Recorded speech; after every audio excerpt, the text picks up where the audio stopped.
Bienvenidos al conversatorio La investigación en el arte y el arte en la investigación. Mi nombre es Marixa Lazo y soy la directora nacional de investigaciones del Ministerio de Cultura.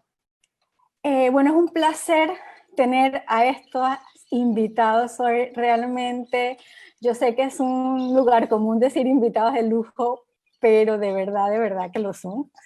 Entonces, con diferentes trayectorias, con una conversación que yo tengo mucha curiosidad de escucharlos, de ver qué piensan.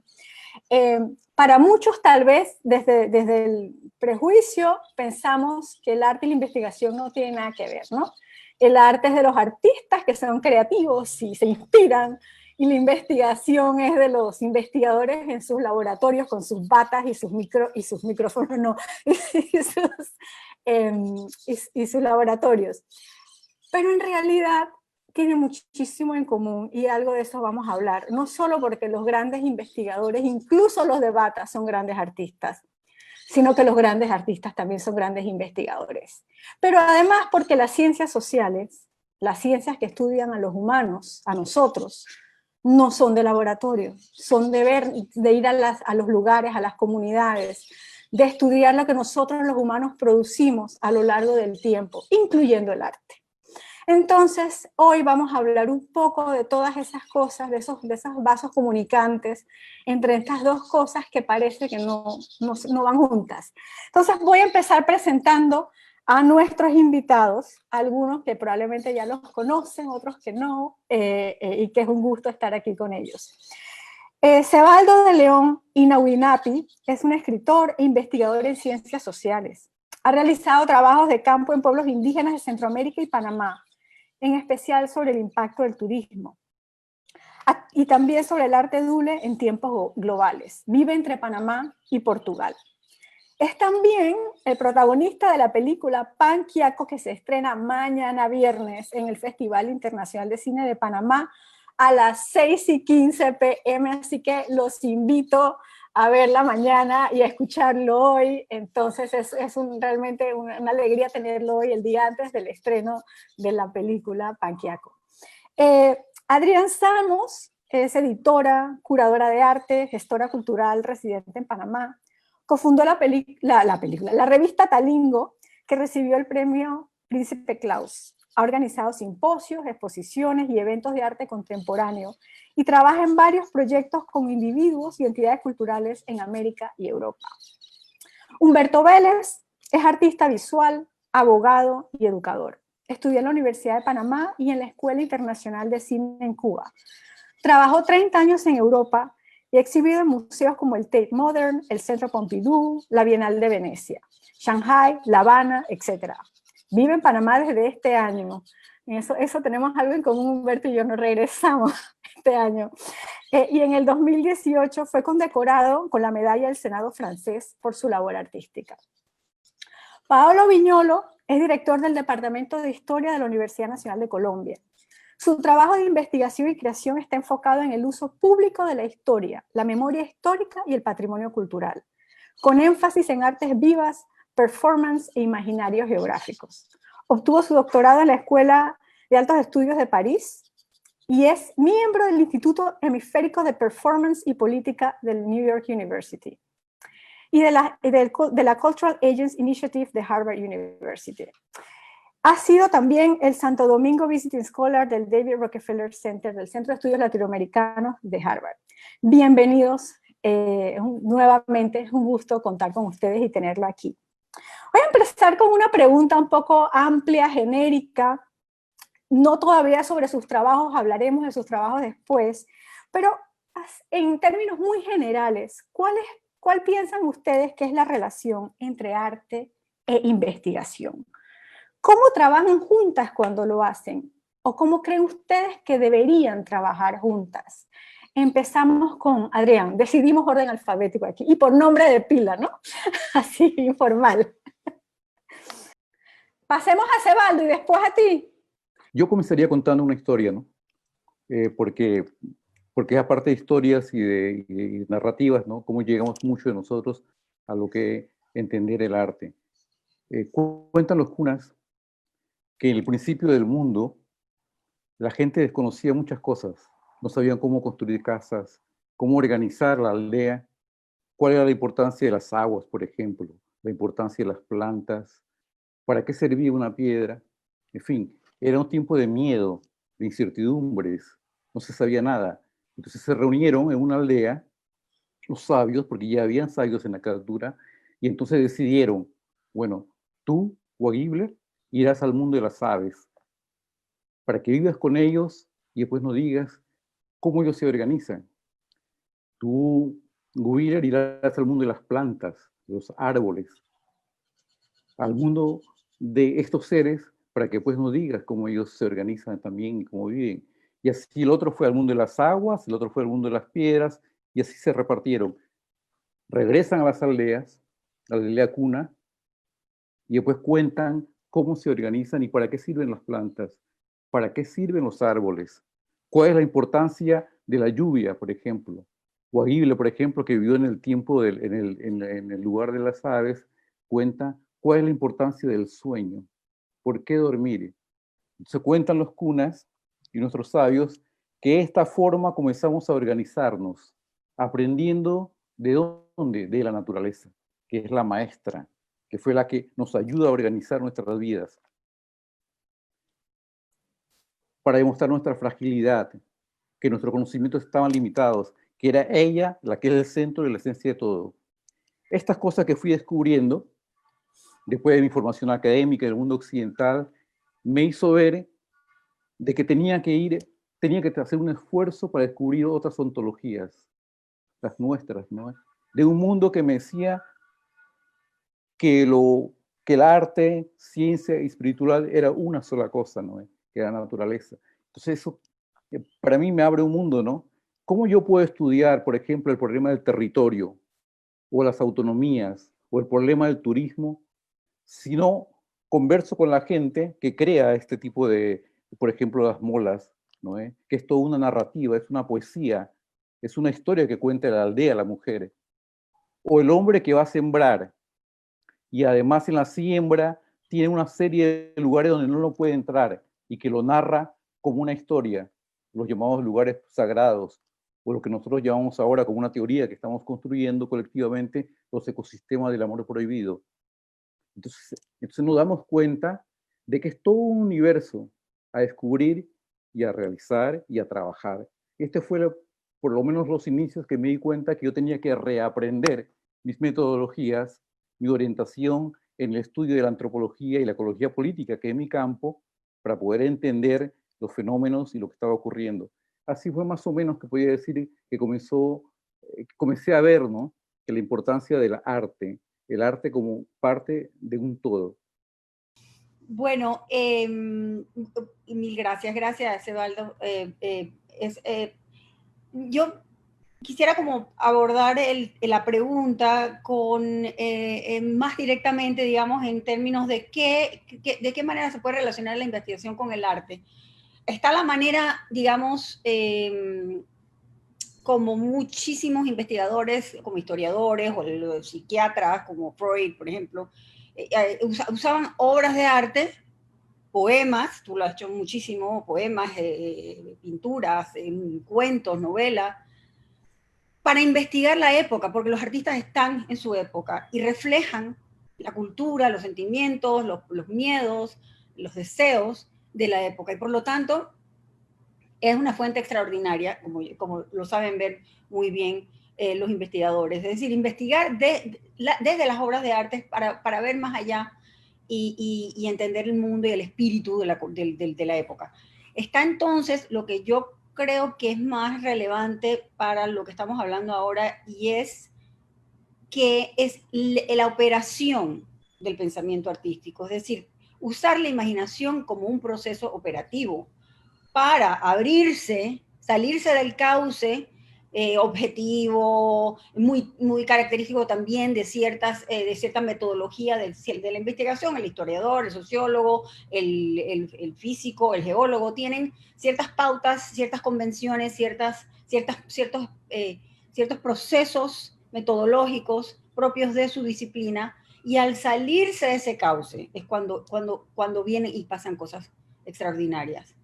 El arte tiene digamos, el arte, el artista, pero más allá del artista, como dices tú clarísimo, Marisa, y como dice Evaldo, el arte está en todas partes. Es decir, el pensamiento artístico que se nos quita muy a menudo, o el tipo de educación que se nos da, es decir, el niño sabe mejor del pensamiento artístico con la enorme curiosidad, con la enorme apertura de mente, con la enorme... digamos, la sabiduría, una sabiduría de cierto, digamos, falta de fronteras entre la realidad interna y externa. Estas cosas se van perdiendo porque hay que pintar en la línea, no seguir la línea, no salirse de la línea, y hay que aprenderse las cosas de memoria, y el rojo es rojo así, no puede ser de otra manera. Eso va coartando, mutilando nuestra capacidad, y el artista, por su naturaleza, por su tipo de trabajo, se sale del cauce. Pero también el artista hay que ver, como dices tú muy bien, lo dijiste al principio, el artista es igual que el científico cualquiera en el momento que ya encuentra, quiere algo, desea algo, porque el deseo es algo importante. Allí se tiene que meter con el mismo rigor de cualquier investigador, a investigar el medio, a investigar la época, a investigarse a sí mismo, etc. Muchas gracias, Adrián. ¿Qué nos dices, Humberto? ¿Qué piensas tú? Gracias a Evaldo, gracias Adrián, buenos días a todos. Todo esto lo que me recuerda es cómo empezó mi interés y por lo tanto mi forma de investigar sobre lo que es el arte. Recuerdo cuando yo era niño, ¿no? En los años 70, era algo niño, entonces en esa época para las personas en general no se sabía qué era el arte. Había una idea bastante difusa porque había muy pocos artistas contemporáneos en Panamá. Si lo sabían, vivían, existían obviamente, pero estaban fuera, y había una idea muy dudosa entre arcaica y moderna de lo que era el arte. Entonces uno que no tenía nada realmente de dónde tomar, pues ahí empezó la investigación. ¿Qué es arte? Y sobre todo, ¿qué es arte contemporáneo? Esa ha sido la constante. Y cómo practicar el arte contemporáneo. Esa ha sido la constante en mi trabajo como artista, básicamente. Yo puedo decir ahora, ¿no? Que el arte contemporáneo es básicamente aquel que comenta y habla sobre lo social, sobre lo político, también el que crea un lenguaje que es mágico, que es maravilloso, que no se puede explicar sencillamente como un ensayo histórico, ¿no? Sino que va más allá de eso, pero sobre todo que es crítico. El arte contemporáneo es crítico, no solamente a todos estos aspectos sociales, políticos, al lenguaje del arte mismo y sobre todo a las instituciones del arte y a los agentes del arte. Entonces, todo eso esas son características que comprenden lo que es el arte contemporáneo. Bueno, yo estudié Derecho y Ciencias Políticas, trabajé haciendo una tesis de Historia y Ciencias Políticas sobre Panamá específicamente, y después estudié cine. Sobre todo me especialicé o tuve una especial inclinación en documentales. Eso significa que yo me trasladaba a contextos y a grupos y estaba con ellos y concordábamos acerca de los temas y las formas como íbamos a plantear una idea, una representación sobre estas personas sobre las que yo estaba hablando. Entonces, yo continuaba mi labor de investigación entre contextos, procesos y la idea de la expresión artística, ¿no? Después de Cuba me fui a vivir a España y después a Inglaterra, básicamente, en que he estado por trabajo moviéndome un poco, y he hecho de la investigación en los contextos y con grupos muy diferentes de personas, básicamente un método de trabajo en que es constante, retroalimentado no solamente por mi formación académica, sino también por la constante observación y constante conversación y diálogo y negociación, no solamente con las personas con las que trabajo, sino también con las instituciones del arte y negociando sobre cómo se va a decir, cómo se va a expresar, ¿no? Quiero decir, por ejemplo, que en esas primeras investigaciones, en el año 2000 hice una exhibición en Panamá que fueron el resultado de mis investigaciones comparativas entre lo que era el arte contemporáneo en Cuba, donde estudié cine, y luego en Europa, donde me formé un poco más, pues viendo museos, trabajando con personas, instituciones y personalmente. Entonces, hice una exhibición en el Museo de Arte Contemporáneo que se llamó Instalaciones y que fue mi investigación y presentación artística para que vean un resultado de una investigación en mis años formativos, ¿no? En el 2000 todavía las instalaciones eran muy poco hechas. En esa investigación lo que hice fue crear distintos tipos de instalaciones a partir de lo panameño. Entre ellas estaba especialmente una instalación que yo llamé Poquito a Poquito Nace un Amor Bonito, que fueron 10,000 bolsas de aceite de cocinar Pavito, que estuvieron en el Museo de Arte Contemporáneo de Panamá, que era un objeto precioso, pero al mismo tiempo lo más cotidiano que hay. Entonces, crearon un trabajo sobre lo cotidiano, sobre lo pequeño, lo humilde, pero al mismo tiempo visualmente maravilloso. Y desde entonces he venido trabajando todavía más, que ya explicaré posteriormente, cómo he estado continuando la investigación constantemente, ¿no? Ahí vemos, por ejemplo, las 10,000 bolsitas, no se ven todas, obviamente, en el Museo de Arte Contemporáneo. Lo pobre, lo sencillo, lo cotidiano entró en el Museo de Arte Contemporáneo. Y ahí está un pavito, que todos recordamos lo que es un pavito. Costaban 10 centavos, luego 15 centavos, luego costaban 25 centavos y se usaban desde para cocinar como para aceitar las puertas, ¿no? Entonces, ¿qué más panameño hermoso dentro de una instalación contemporánea que los pavitos? Y Poquito a Poquito Nace un Amor Bonito, porque ese era el nombre, ese era el estribillo de una canción de Sammy y Sandra Sandoval. Muchas gracias, Humberto. Ya vamos entrando un poquito en materia para las siguientes preguntas, pero Paolo, ¿qué nos cuentas tú sobre esta relación entre arte e investigación? En términos muy amplios, si quieres. Bueno, buenos días a todas y todas, Marisa, Adrián, Sebaldo, Humberto, a todos los que nos escuchan. De verdad, una alegría estar aquí. Una lástima no poder estar todos reunidos en Panamá, pero estará para la próxima. Yo sí estoy muy de acuerdo con lo que tú planteabas, Marisa, al comienzo. Creo que hay una relación muy, muy íntima, muy complementaria entre arte e investigación. Y no logro imaginar un proceso artístico que no esté basado sobre una investigación rigurosa. Pero al mismo tiempo no creo que hay procesos de investigación científica o académica que no necesite, digamos, la chispa creativa, el juego de imaginación que el arte, ¿sí? Donde el arte abre las posibilidades, las condiciones, posibilidades para que eso se dé. Y sin embargo también es una relación tensa, es una relación paradójica, lenguajes distintos, métodos distintos, formas operacionales distintas. De pronto prefiero, para contarles así, para entrar un poco en tema, hacer lo mismo que hizo Sebaldo y contar una historia.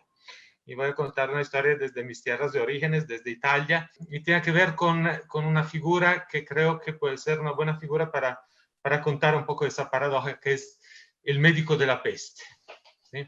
Como saben, ahorita pues lo del coronavirus ha azotado al norte de Italia y la pandemia entró justo los días antes de Carnaval en Venecia. Fue la primera vez que se suspendió el Carnaval de Venecia en la historia del Carnaval de Venecia. Ni en 1348 con la peste negra se había suspendido. Y la última cosa que hacen los carnavaleros es sacar a la calle de esa figura y hacen un gran desfile de médicos de la peste. ¿Quién es el médico de la peste? Es una figura que se inventan en el siglo XVII, primero a la corte de Francia, después a Venecia y después circula en varios lugares. Y es un dispositivo médico, es decir, esos guantes, la gorra, la capa y sobre todo el pico de tucán que lo caracteriza, junto con la varita de distanciamiento social para tratar los cuerpos apestados desde una distancia, son pensados como un dispositivo médico muy avanzado para la época, según la teoría de los humores, por lo cual hay que mantener un cierto tipo de relación con los cuerpos y con los cuerpos apestados.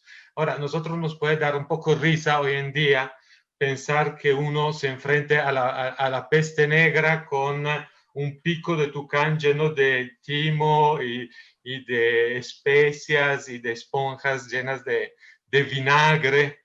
Y sin embargo, si vamos pensando a nuestros propios atuendos, a la otra imagen que está al lado del médico de la peste, que en esos días entrecruzaba las calles de Venecia, el personal sanitario, ¿sí? Con nuestros tapabocas, con nuestra, digamos, con nuestros dispositivos profilácticos, nos damos cuenta que estamos iguales de precarios, que finalmente luchar con unas hierbitas contra la peste negra no es muy distinto que luchar contra el coronavirus con el gel antibacterial.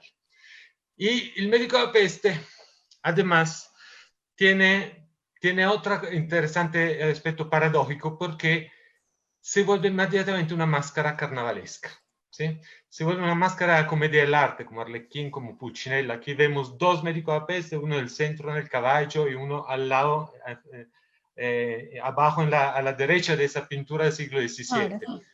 Entonces, de hecho, es a través del teatro callejero, no es a través de las prácticas médicas que el personaje sobrevive en los tiempos. Entonces, es una máscara, al mismo tiempo, es una máscara del desorden festivo y de la disciplina médica. Es una máscara del no contacto, pero también del momento de mayor contacto, que es cuando los cuerpos se reúnen. Y creo que en esa figura paradójica del médico de la peste, que es investigación científica, médica, ¿sí? Forma de pensarse la relación entre cuerpos desde la ciencia y al mismo tiempo figura artística del arte popular, de la cultura popular del carnaval. Creo que en esa tensión paradójica del médico de la peste y de la manera con que vuelve a nosotros hoy en día, pues me parece una imagen contundente para pensar las relaciones entre arte e investigación. Escuchándolos, yo creo que hay muchas cosas que tienen en común todo lo que ustedes han dicho. Y esa última imagen de ese desorden del carnaval tal vez nos habla un poco de esa fantasía que tenemos de la investigación como un proceso solamente ordenado, ¿no? Que no lo es, que sí necesita del rigor, pero no puede ser. Una cosa es el rigor y otra cosa es el orden, que no es lo mismo, ¿no? Y creo que escuchándolos todos tienen esa tensión, y voy a dar una pequeña anécdota, que la primera tesis de Humberto Vélez, esa que hizo cuando estaba en Derecho graduándose, yo la usé como fuente importantísima para mi tesis de maestría. No sé si él sabía eso, pero bueno, tenía que decirlo aquí, no podía evitarlo, para hablar un poco de esos vasos comunicantes. Ahora, ya empezaron a hablar un poco de eso, pero yo quisiera que, para que tengan la oportunidad los que nos están escuchando, que escuchemos un poco más y cómo ustedes en la práctica de sus trabajos como investigadores, como artistas, como curadores, como todo junto, cuando es todo junto, han mezclado estas cosas. ¿Cómo piensan ustedes que se mezclan en sus propios trabajos, ¿no? Adrián.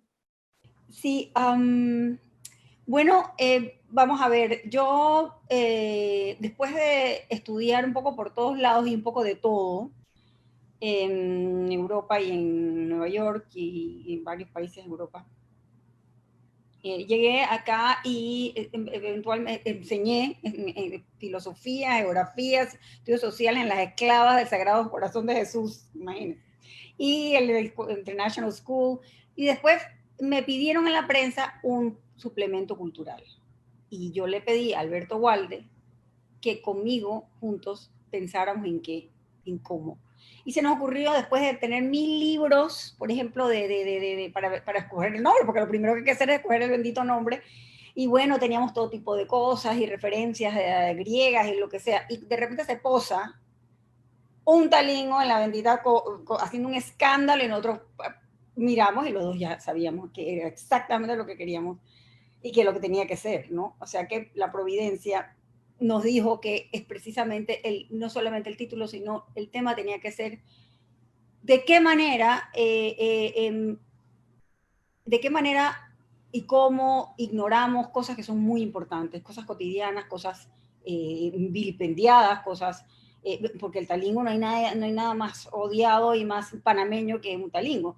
Así que por ahí vamos tratando de rescatar cosas y que nadie realmente apreciaba mucho, y a la vez tratando de hacer muy didáctico. Fue un reto, y un reto que no duró 10 años, a pesar de que hubo todo tipo de intentos de tumbarnos de allí, porque bueno, porque no estábamos muy metidos en la parte de la propaganda, pero las estadísticas siempre, sin falta, no importa qué encuestadora decía que teníamos 89,000 lectores. Y en un paísito como el nuestro fue tremendo eso. Así que lo que quería decir es que empezamos haciendo eso, pero en este proceso de investigación con grandes colaboradores de todo el mundo y panameños, y fuimos enriqueciendo la investigación y nos fuimos dando cuenta que lo más importante era concentrarnos en Panamá. Concentrarnos en Panamá usando todas las referencias del mundo, pero y ese digamos, ese malentendido que yo y sobre todo yo tenía en cuanto al respeto, eurocentristas y esas pendejadas. Fue como no reduciéndose, sino, digamos, enriqueciéndose como un almíbar, entendiendo la importancia, la riqueza y la complejidad de una cultura como la nuestra, de una historia como la nuestra, y eso es una investigación que sigo adelante. Y menciono eso, que fue lo primero, eso duró 10 años, después entré ya de lleno en las artes, con artistas, investigando, dialogando, más que nada. No había resultado y no importaba el resultado, de lo que importaba era el diálogo. Y eso me enseñó, hablar con los artistas, más allá de la obra y la exposición, hablar con los artistas, salirnos del museo. Eso fue otro proyecto colaborativo, sobre todo con Humberto siempre, con Alberto, con Margot López. Siempre el tema del diálogo es algo que para mí es importante, aprender juntos, y es algo que mantengo como proceso fundamental de investigación. Claro, y es algo que todos han ido mencionando. De alguna manera el artista se vuelve antropólogo, el antropólogo se vuelve artista, y tenemos el curador también tiene que ser un poco tal vez antropólogo de los artistas, no sé. Pero hay una cosa que mencionaste, Adrián, del riesgo.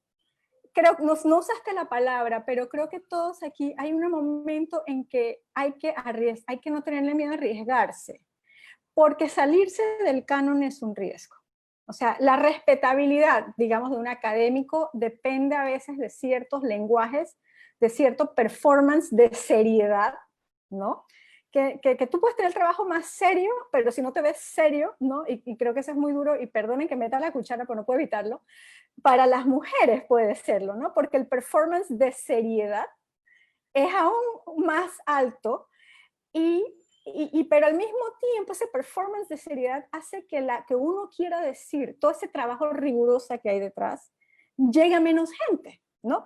Entonces ahí hay una negociación constante, que no sé si ustedes también tienen en sus trabajos, entre el performance que cada disciplina nos pide y lo que queremos hacer. Y lo que queremos expresar desde la investigación, desde el arte, desde nuestros proyectos de vida, de trabajo, de todo lo demás. Y les meto esta cuchara por si acaso quieren hablar un poco del riesgo en los momentos que han sentido que se estaban arriesgando, saliéndose de lo que se esperaba de ustedes en sus trabajos, a medida que van hablando también de esta relación. Cebaldo. Y hablando de riesgos, ¿no? En el caso nuestro, por ejemplo, el que se arriesga durante siglos ha sido las comunidades indígenas, ¿no? Que han ido superando ese colectivo, ¿no? Porque estaba pensando en esa historia de los museos, del arte, de la artesanía y el diseño, ¿no? Que cómo esa supuesta metodología nos ha ido dividiendo, ¿no? Este hace arte, este hace artesanía, este diseña, este tiene una religión y este tiene una superstición. Y entonces en ese campo, el mundo indígena le han dado duro, ¿no? Tanto así que, por ejemplo, la lucha por el territorio, cuando se dice que el indio bueno es el indio muerto, también se habla que el indio bueno es el que está en los museos, ¿no? Congelado, e incluso la propia cuestión de mola, porque la gente no ve lo que hay detrás de eso. Y entonces eso también es un desafío para nosotros, lo que hacemos una antropología en casa. ¿Qué quiere decir? Para mí en lo personal, que vengo una formación académica clásica, occidental, ecología política, antropología, historia, y que de pronto reaprendo a partir de mis propios raíces, de que hay otro discurso, ¿no? Que hay otras ontologías que había hablado, ¿no? En donde si un museo te congela y estás bien, pero si tú protestas, ahí entonces ya es el indio malo, ¿no? El que protesta, ¿no? Pero también el que crea. Entonces, eso me ha llevado, por ejemplo, sobre todo en los 3 trabajos que he realizado, para sintetizar, en el campo de la ecología política, cuando comienzo a estudiar los sistemas de cultivos tradicionales, que no era un mero estudio del manejo de la tierra y los cultivos, sino cuando tenía que ver cómo el productor o el llamado productor organiza el campo, de dónde vienen, cómo entiende las semillas, por qué es importante el agua para él, ¿no? ¿Qué es el lenguaje de la naturaleza? Entonces me obliga a escucharlos más y sobre todo a entrar en el campo de la oralidad y de la memoria, que es un campo fundamental para poder entender todos estos procesos. Entonces, para mí fue un reaprendizaje que continúo a hacer como un eterno aprendiz a ese nivel. Y en el campo eso de la ecología política, igual que en el campo del territorio. ¿Yo cómo puedo entender el problema de las autonomías, la lucha de las autonomías en el campo, por ejemplo, de los cunas sobre todo, si no llego a entender por qué el llamado Congreso, entre comillas, que es lo más que nega, los sailas o los poetas mayores cantan? Él canta no solo por cantar, sino todo hay un mensaje político y espiritual, y toda una sabiduría que va allí y que motiva, emociona y hace crear. Y entonces cuando estudiamos el turismo, por ejemplo, que es el campo donde más también he trabajado el turismo, tenía que entrar en el mundo de las productoras, con que las productoras y los consumidores y los anfitriones. Pero ¿qué piensa el anfitrión, el turista, cuando ve una mola? Comprar, lo pone en la pared, pero ¿cuál es la visión de la mujer que hace eso, que cose, que narra? Y vemos que al final es un lenguaje de símbolos, son códigos, es una narrativa, es una poesía. Una mola es capaz de contar una historia de la aldea y también es capaz de contar los sueños íntimos de la mujer. Es un lenguaje que nosotros no entendemos. Los hombres no entendemos tantas cosas, ¿no? Entonces, ella está un lenguaje. Este es el lenguaje que entre mujer y mujer hasta se puede entender. Y todo eso nos obliga, ¿no?, a ver el sentido de lo que es la construcción de estas cosas, ¿no? Y ahora, en el trabajo más concreto que estamos últimamente tratando de entrar el arte doble en tiempos globales, de qué forma toda esa población que está migrando por un montón de razones crea resistencia, más también crea cosas nuevas a partir de situaciones complejas, como es la ciudad. La ciudad siempre es dura, la ciudad es furiosa, y dentro de esa ciudad hay que trabajar. Entonces, y el arte, la creación, la música, el performance está presente, no solo para satisfacer al consumidor, sino también para una lectura interna del propio ello. Por eso que muchas veces en los trabajos míos estoy hablando del arte para ver y el arte para ser visto. O tal arte interno, ¿no?, que te forma, y el otro que puedes ver. Y eso sería otra conversación más larga. Pero por lo menos en eso ando. Muchas gracias, Evaldo. Humberto. Yo quiero decir que desde que llegué a Panamá a finales de enero, estoy trabajando en un tema que a mí me interesa, siempre me ha interesado, que venía haciendo en Panamá y en otros lugares, que es el de la educación. Por ejemplo, estoy trabajando en la Academia Interamericana de Panamá con adolescentes, enseñando arte, pero al mismo tiempo investigando sobre las posibilidades en esta emergencia que nos encontramos de los medios a los que nos vemos obligados digitales y del lenguaje digital también, a interactuar, a trabajar, a combinar entre el futuro de lo presencial con lo digital. También de esa misma forma, con la Universidad de Arte de Ganexa, he estado trabajando con jóvenes adultos, cinematografía. Así que hay una experiencia bien interesante sobre arte, educación y lenguaje, ¿no? Y además estilos de vida, ¿no? Por ahora estoy haciendo eso en Panamá. En términos de trabajo, de proyectos en función de la investigación, durante muchos años, a partir de lo que le dije anteriormente, de mi práctica inicial, tanto en ciencias políticas como en documentales, creé este tipo de performances o de eventos colaborativos con personas que no son del mundo del arte, Por ejemplo, yo trabajé con boxeadores en el sur de Londres, con nadadores en París, con grupos indígenas en Toronto, también en Cuenca, Ecuador, recientemente en Guatemala, en Zumpango, hay toda una serie de experiencias contextuales internacionales a partir de estas relaciones, ¿no? Y puntos de vista de cómo presentarse y de la representación, sobre todo. O sea, yo no estoy pretendiendo ser ellos, sino que entre todos buscamos los puntos en común para poder expresarnos mutuamente en mutuos intereses a través del arte, porque el arte funciona también como un liberador, como una catapulta para poder hacer millones de cosas. Dentro de eso, en Panamá, he podido constantemente trabajar con un grupo en especial, estas performances, estos eventos, que es con la banda de El Hogar. Comencé con ellos haciendo un documental para televisión, para el canal, para FETV, hace ya muchísimos años, y luego en el año 2003 se realizó el proyecto de arte público Ciudad Múltiple, que, Adrián Samos, que esa foto no me interesa por ahora, Luis. Yo te aviso, por favor, en un momentito. Esa todavía yo te la voy a dejar para después. Gracias. Entonces, a partir de eso, constantemente he colaborado con las personas de la banda, no solamente son cientos, pero sobre todo con Ahmed Bolívar Sánchez y Marisa Sánchez. Y hemos mantenido una relación de colaboración, de creación. Hicimos una performance de 10 años de Ciudad Múltiple.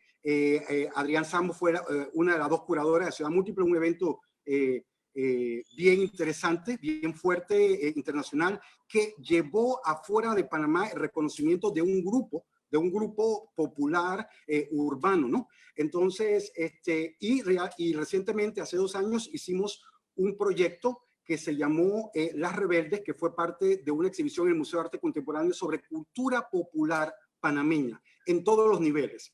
Desde personas que pintaban las uñas hasta cuadros maravillosos y muy sofisticados, y por supuesto, en la banda del hogar. Entonces hubo una performance dedicada especialmente a las mujeres, en que las mujeres eran las que tomaban el centro de todo el asunto, la mujer urbana.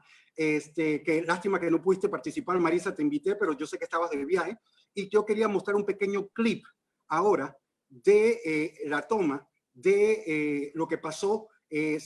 Nos tomamos el Museo de Arte Contemporáneo, las mujeres dieron su idea, y está el lema ese maravilloso que encontramos basado en la Constitución inicial haitiana, que es todos somos negros, ahora es todos somos negras. Yo quiero ver, por favor, Luis, la toma esa, y ya entonces terminamos por allí.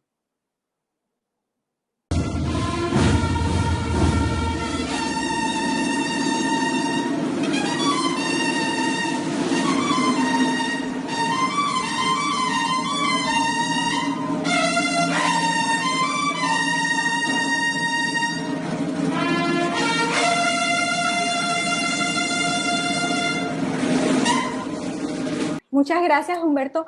Les recuerdo que ahorita que nos quedan 20 minutos, entonces, Paolo, contéstanos bien la pregunta y después, después seguimos.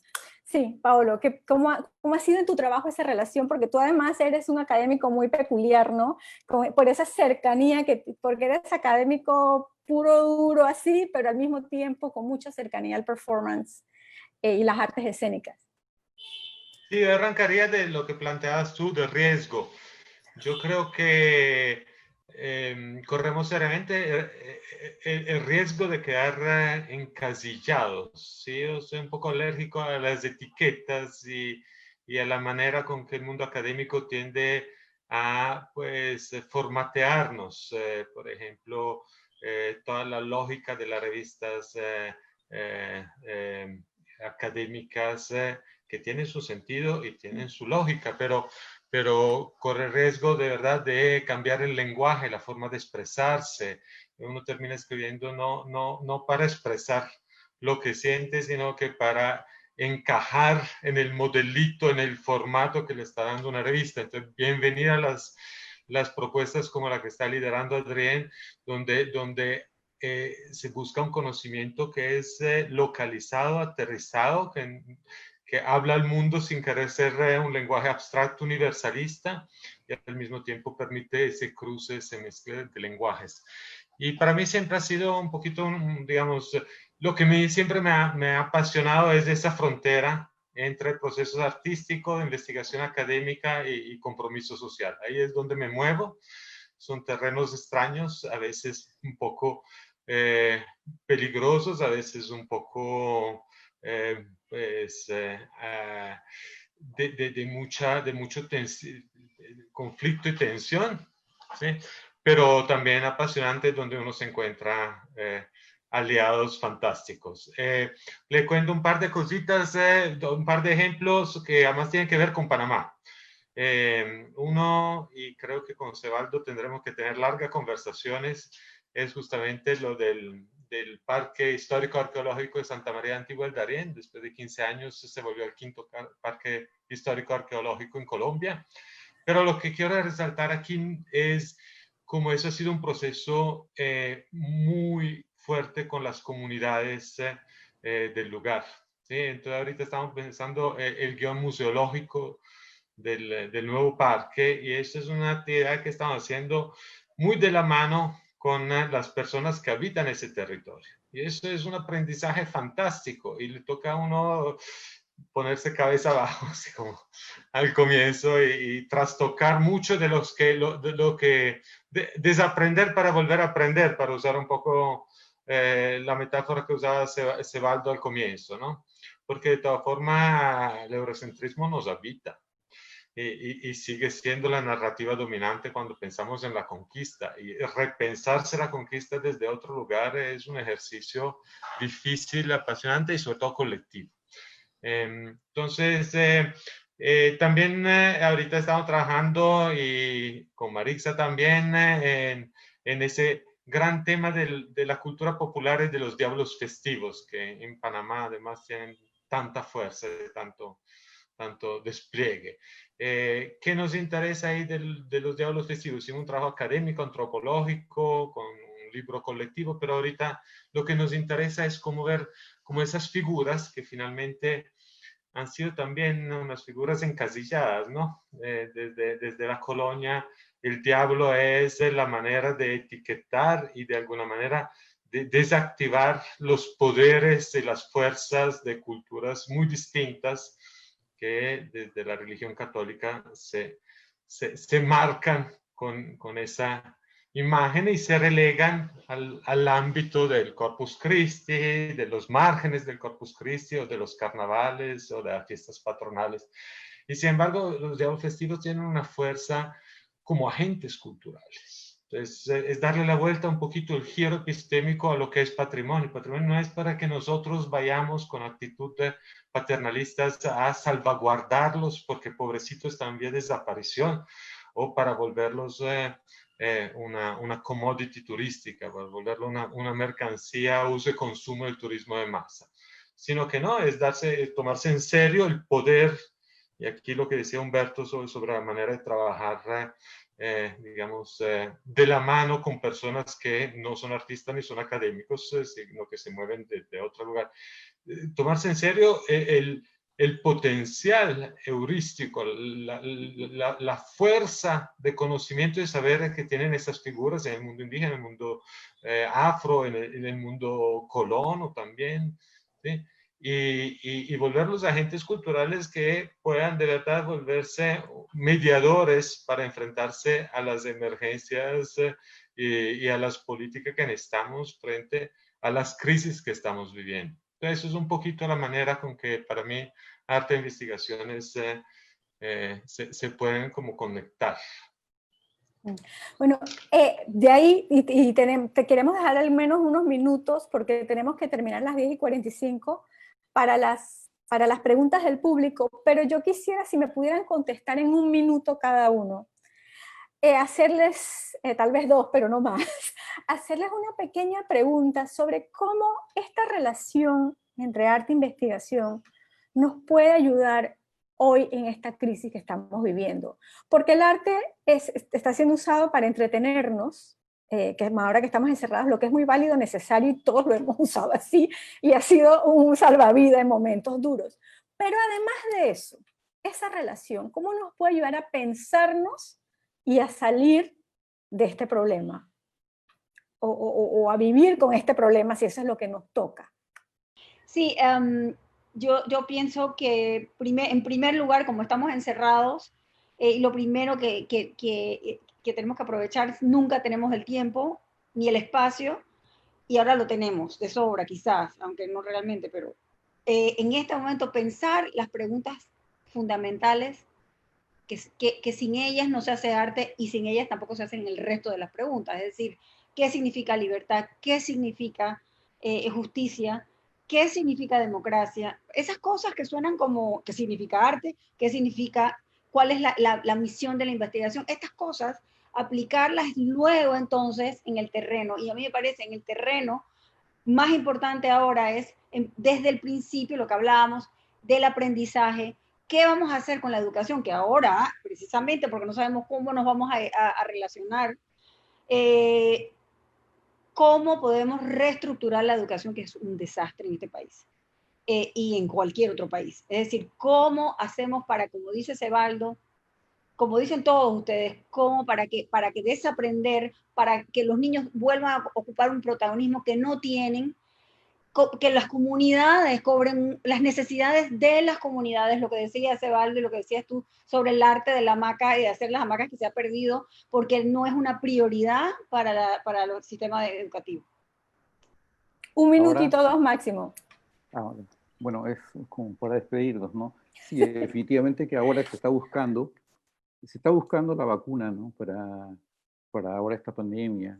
Todos los países están buscando, pero yo pienso que no podemos olvidarnos de otras vacunas vitales, fundamentales, que es lo que ha hecho siempre desde los cuadros desde la pintura de Altamira hasta las hamacas que se habló, desde las molas, desde la propia descubrimiento de las matemáticas, del número, del cero, como un gran acto de creación, pensar en eso, porque la música, la poesía, no es solo una cuestión solo para ver, sino es para sentir y para comer, como decía una poetisa portuguesa, ¿no es? Entonces, por eso son parte de la vacuna vital que se está buscando, que ese arte nos ayude y nos está ayudando, ¿no? Para que sintamos de que tanto el arte, la ciencia como la espiritualidad es un todo, ¿no? De que si la humanidad ha hecho cosas horrorosas en la vida, muchos problemas, también somos capaces de crear lo que están haciendo ahora, y muchos de esos creadores que están en situaciones difíciles, porque han perdido el pan, pero no han perdido la creatividad. Ojalá, ¿no? Que pensemos en estos creadores y que el arte está eso, que es parte de esa vacuna vital que es necesario para reencontrarnos, ¿no? Encontrarnos con nosotros y para estar bien con el mundo. Muchas gracias, Cebaldo. Humberto. Si el arte es libertad de imaginación, también es, como dice Adrián, es conciencia crítica. El arte en estos momentos, y estamos en un momento de pausa, nos da la oportunidad de reflexionar, de soñar y de trabajar activamente, ¿no? Yo creo que en Panamá, por todo lo que hemos hablado acerca de las relaciones históricas que tenemos, esta es una buena oportunidad para ver cómo ha funcionado o no el arte, si el arte conecta o no con la gente. Pensar en las situaciones personales, económicas, sociales de los artistas y de nosotros. En este momento uno puede ver si hay un discurso artístico o un personaje artístico que es real o solamente es inventado por una galería o por un sistema. Entonces, analizar sobre esto y ver qué es lo genuino y lo que sirve. Ver a las comunidades, pensar en las comunidades, en la gente misma, en cómo nos vamos a comunicar con ellos, qué es lo real, y valorarnos, porque ha habido toda una desvalorización terrible de nosotros mismos. Entonces, vernos mejor, sentirnos mejor y pensar en nosotros. No estoy hablando de una propuesta localista, sino una propuesta de reflexión, de valorización a través de la libertad y de la crítica del arte. Vamos a trabajar con la gente. Eso es lo importante en el arte. Muchas gracias, Humberto. Paolo. Vuelvo a la imagen que le propuse al comienzo, a esos estrafalarios personajes de los médicos a peste. y de pronto con la sospecha que todos somos un poquito esos médicos de la peste, ¿no? Cuando nos ponemos nuestro tapabocas y nuestras profilaxis médica más o menos improvisada y salimos a hacer mercado o a botar la basura, los otros nos ven con ese mixto entre lo ridículo y el horror del peligro que representamos. En esa emergencia estamos viviendo. La vacuna, como dice bien Sebaldo, no es simplemente médica, es cultural antes que todo. Pero también la figura de médico de la peste nos ha obligado a volver a pensar los cuidados de sí, con nosotros mismos, con los demás, a visibilizar y dar importancia a las labores domésticas, por ejemplo, a la labor invisibilizada de las mujeres sobre todo. Entonces nos están obligando a repensar las políticas desde las micropolíticas del deseo, de lo personal, de lo íntimo, de lo invisibilizado.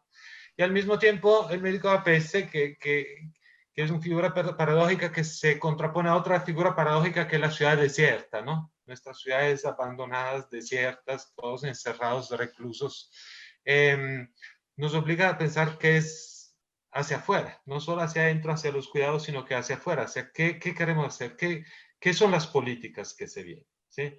¿Cómo repensamos radicalmente las políticas ahorita que los cuerpos han sido sustraídos a la escena pública, a la arena pública, y los grandes rituales festivos y políticos ya no se pueden practicar de la misma manera?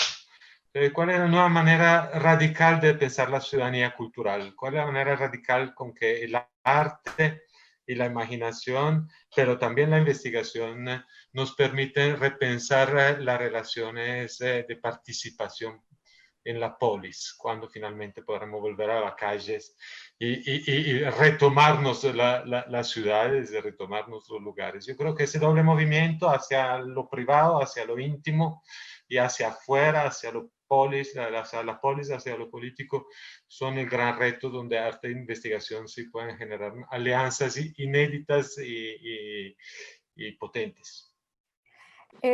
Muchas gracias. Siguiendo un poco lo que han dicho ustedes, con lo que empezó Adrián, esta sería la última pregunta, tenemos unos minutitos más, es, o sea, en los momentos de crisis como este, porque este es un momento de crisis, ¿no? Cuando estamos encerrados tantos meses es un momento de crisis.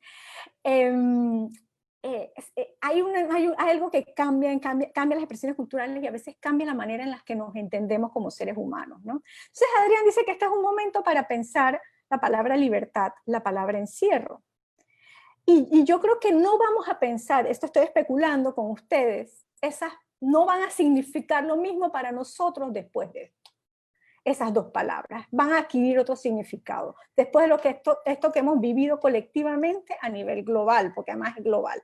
Y lo estoy invitando a especular. O sea, en sus propias cabezas, como personas que están pensando, creando, ¿cómo ustedes creen que van a cambiar o están cambiando ya nuestras maneras de pensar esas dos palabras? Libertad, encierro, el adentro, el afuera. Pero quedémonos con libertad, encierro, no con... Sí, Adrián. Bueno, Marisa, eso es pero una pregunta aterradora y fascinante, como toda buena pregunta, y realmente en este momento puede la cosa ser, estamos aquí con todos los derechos nuestros, democráticos, humanos, coartados. O sea, somos súbditos de la ministra de Salud, con todas las buenas intenciones que ella tiene, y yo el respeto, porque no puedo decir que no, pero al mismo tiempo estoy en que o nos damos cuenta de que aquí también la crisis ya estaba, porque la crisis ahora la estamos viendo, pero la crisis ecológica es un hecho, y ahora las cosas están un poquito mejor, pero ¿será que esto va a ser una posibilidad para que los derechos se nos quiten considerablemente, o vamos a tener que agarrar o aprovechar esto que estamos haciendo aquí ahora para pensar cómo no nos vamos a dejar y cómo vamos a recuperar lo que incluso se nos había quitado antes y no nos habíamos dado cuenta, más o menos? También depende de territorio en territorio, como se dice, ¿no? Aunque definitivamente que la forma de salir de esto tiene que ser en comunidad, no hay otra, ¿no? En grupo, Como lo ha demostrado toda esa historia que hablaba de siglos y siglos, que hasta han resistido y continúan a resistir, ¿no? De esa resiliencia y tal. Uno. Y después está la calle, ¿no? Como siempre, y están las formas de, de, de las paredes y la gente hablar. En el territorio donde yo vivo, que es Portugal, la gente ya está organizada y organizándose, la ciudadanía, porque como dice, es cierto, es un problema también de democracia, porque queremos democracias fuertes, sólidas, no musculadas. Y eso es muy importante, ¿no? Para poder entender, porque que esta cuestión que hablamos del arte, de la ciencia, la espiritualidad, sea parte para formar ciudadanos, que es lo que nosotros queremos, ¿no? Ciudadanos capaces de cuestionar a los gobiernos, pero también de crear, ¿no? Tarea difícil, tarea dura, pero que muchos pueblos lo han ido creando desde hace mucho tiempo, ¿no? Y estas experiencias también tenemos que aprender, pues, porque para eso está la historia, ¿no? Que también nos está diciendo, como decía Pablo, toda esa historia ahí está allí, y importante, ¿no? Con lo que yo decía y vuelvo a repetir, aquella vacuna vital, ¿no? Y no tengamos miedo a este tipo de vacunas, que es la política y la cultural. Humberto. Sí, a partir de tus palabras y de las de Adrián y Cebaldo, yo quiero, sí, tocar el tema de la libertad y la convivencia, ¿no? Entre nosotros y con los poderes también del Estado, por supuesto. Que la forma como hemos pasado o vivido esta cuarentena ha creado en general, una falta de solidaridad entre nosotros. No hemos logrado empatizar con la gente que está al lado, porque ni siquiera salimos a algo, a expresarnos colectivamente. Ha sido totalmente imposible. Entonces, esa forma de pasar la cuarentena nos ha evitado entender totalmente, solamente a distancia y a través de vecinos, amigos, las dificultades emocionales, económicas, sociales, personales de cada uno. Esa empatía desaparece y uno lo ve en las redes, con personas que tienen actitudes totalmente, yo hay a veces que brutales y deshumanizantes, ¿no? Que están a favor de posiciones autocráticas. Muy interesante esto. Y eso me lleva entonces al punto de que no solamente el desarrollo de la solidaridad, hay que trabajar la solidaridad, sino también y sobre todo la tolerancia, el respeto de las diferencias, ¿no? El respeto de nuestras multiplicidades, que ese ha sido un problema gigantesco en nuestro país. Entonces, la libertad va unido a este tipo de deberes y derechos y situaciones que ahora se nos imponen urgentemente a partir de esta emergencia y de esta pandemia y de este encierro. Paolo. Sí. Tú que además nos puedes traer la perspectiva de Italia y de Colombia. Sí, resuena mucho con lo que ustedes están diciendo. Yo creo que pues uno se puede como planear un escenario sombrío, muy autoritario, donde el control biopolítico llega hasta niveles inesperados, ¿sí? Un nuevo Leviatán, un estado monstruo que entra a controlarnos desde una intimidad imprevista. Pero me parece más interesante buscar desde las posibilidades que la crisis abre, porque yo sí creo que nada está dado, ¿no? Las cosas están en juego. Y creo que lo que se viene es una reflexión profunda sobre qué es libertad y sobre qué son nuestras libertades. Esa libertad autocentrada, egocentrada, hiperindividualista.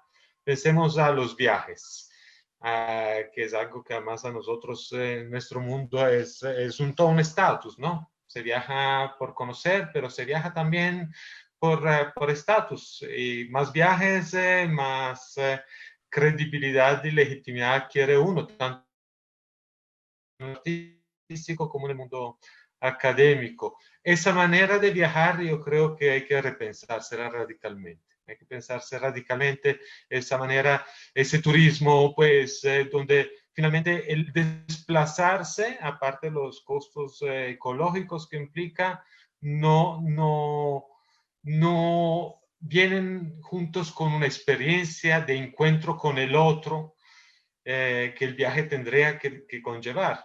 Entonces, hay otras maneras de viajar, hay otra manera de vivirse el territorio y vivirse el encuentro con los demás. Hay otra manera, yo creo, de establecer la relación consumo-producción más conectado.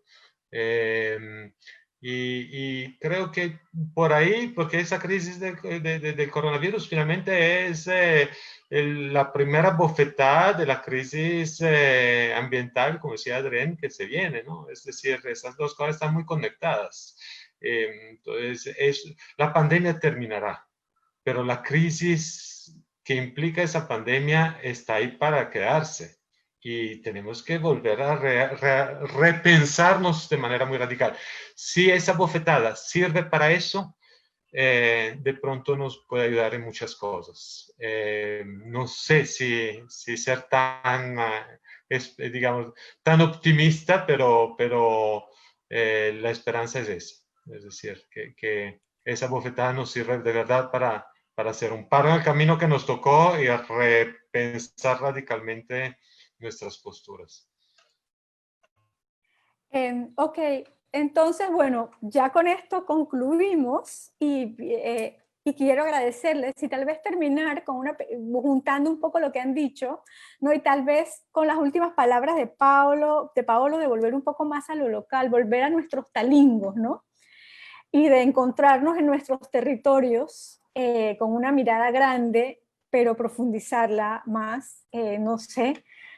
Me gusta la idea de pensar la pandemia desde nuestros talingos y no desde nuestros demonios, como puede también suceder, ¿no? Para estar tan encerrados. Muchas gracias a todos por haber participado en esto y por habernos dado su tiempo.